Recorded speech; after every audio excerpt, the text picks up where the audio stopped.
राष्ट्रीय लोकतांत्रिक पार्टी के 5वें स्थापना दिवस पर 29 अक्टूबर 2023 को जयपुर के विद्याधर नगर में ऐतिहासिक कार्यक्रम हुआ। ये सत्ता संकल्प रथ पर सवार होकर विद्याधर नगर स्टेडियम मंच पर पहुंचे आरएलपी सुप्रीमो हनुमान बेनीवाल और एएसपी सुप्रीमो चंद्रशेखर ने अपने दलों के प्रतीक चिन्ह आपके बीच में दिखाए, चुनाव चिन्ह।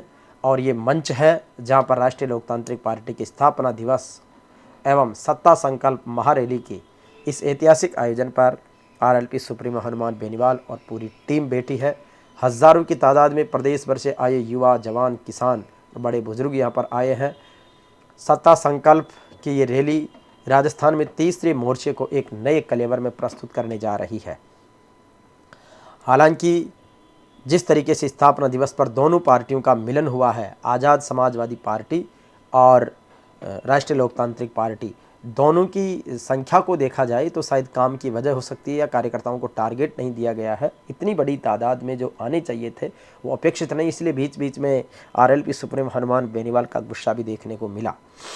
मंच पर बहुत से लोग बैठे हैं और आज अलग अलग पार्टियों से आने वाले लोगों को भी आरएलपी की सदस्यता ग्रहण करवाई जा रही है, जिसलिए इस वास्ते भी पूरा मंच उन लोगों से भी भरा हुआ है और लोगों में जो आए हैं उनमें बहुत ज़बरदस्त उत्साह है।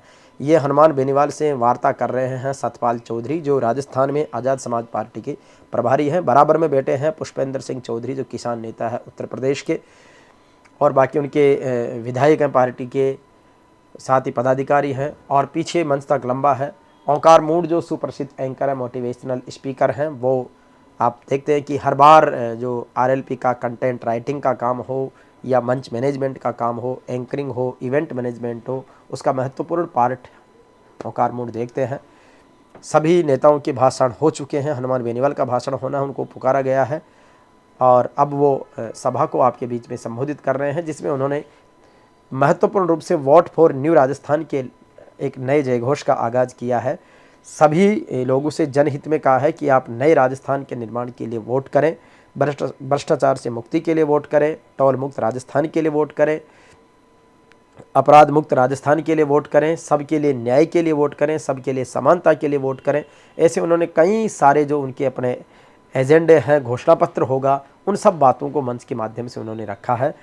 और निश्चित रूप से हम लोग इस पूरे कार्यक्रम का ऑब्जर्वेशन करने के लिए, कार्यक्रम का सहभागिता के लिए मंच पर आया हूं, जहां पर हमने ओकार जी से, पार्टी के अन्य कार्यकर्ताओं से कार्यक्रम का पूरा विस्तृत रूप से डिस्कशन भी किया है।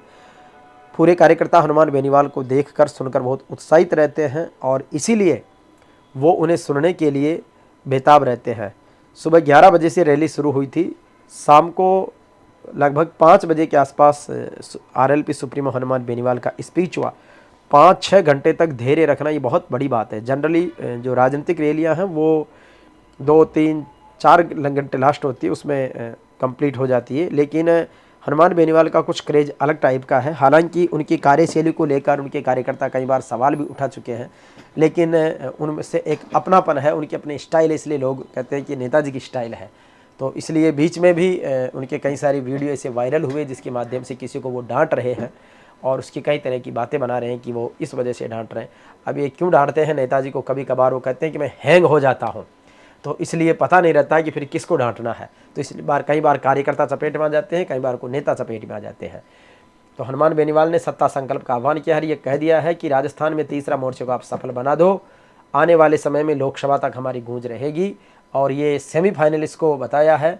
इस अवसर पर कांग्रेस और बीजेपी पार्टियों से जो आरएलपी में आए हैं उन लोगों को इन्होंने सदस्यता दिलाई है। कई सारे इसमें दावेदार हैं, कई सारे टिकट की शर्तों पर आए हैं, कई सारे वहाँ के जनाधार वाले नेता हैं। ये इससे पहले अभी जो उपजिला प्रमुख रमेश पुगालिया को, नागौर वालों को सदस्यता ग्रहण करवा दी है।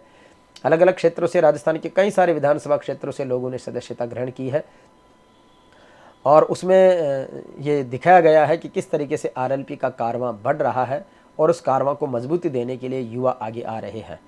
इनमें कई सारे कांग्रेस और बीजेपी के असंतुष्ट बागी भी हैं। तो कई सारे नए युवा हैं जो अभी तक किसी पार्टी से नहीं जुड़े हैं, लेकिन वो हनुमान बेनीवाल के साथ जुड़कर राजस्थान में तीसरे मोर्चे को मजबूती देना जा रहे हैं।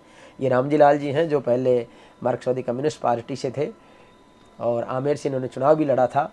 कई सारे चेहरे जिनको मैं जानता हूँ, अशोक खंडपा जी हैं जिन्होंने सदस्यता ग्रहण की थी और वो सोजत से चुनाव लड़ने जा रहे हैं आरएलपी की टिकट पर।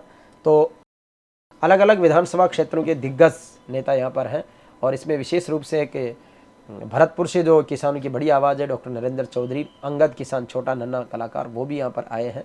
जितने भी बड़े बुजुर्ग युवा साथी हैं वो हनुमान बेनीवाल की इस पार्टी से जुड़कर अपने आप को मजबूत, ये अशोक खंडपा हैं जिन्होंने पार्टी आरएलपी की सदस्यता ली है, कांग्रेस के नेता रहे हैं, लेकिन अब ये आरएलपी के साथ मिलकर सोजत से अपनी मजबूत दावेदारी कर रहे हैं।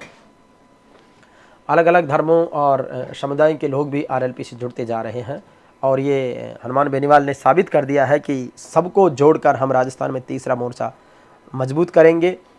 और सभी विधानसभा सीटों पर वो चुनाव लड़ने की बात भी उन्होंने कही है कि जहाँ पर आज़ाद समाज पार्टी के उम्मीदवार होंगे वहाँ पर उनको समर्थन देंगे, जहाँ पर आरएलपी के होंगे वहाँ पर जब कार्यक्रम शानदार रूप से सफल हो गया तो इसलिए कार्यकर्ताओं का मन रखने के लिए 2 गाने यहाँ पर बजाए गए हैं और दोनों ही गानों पर आरएलपी सुप्रीमो हनुमान बेनीवाल और साथ में सारे कार्यकर्ता पूरी मस्ती के साथ में नाच रहे हैं। आगे सत्ता के इस रथ को, सिंहासन को राजस्थान के सचिवालय तक ले जाने का संकल्प इन्होंने किया है।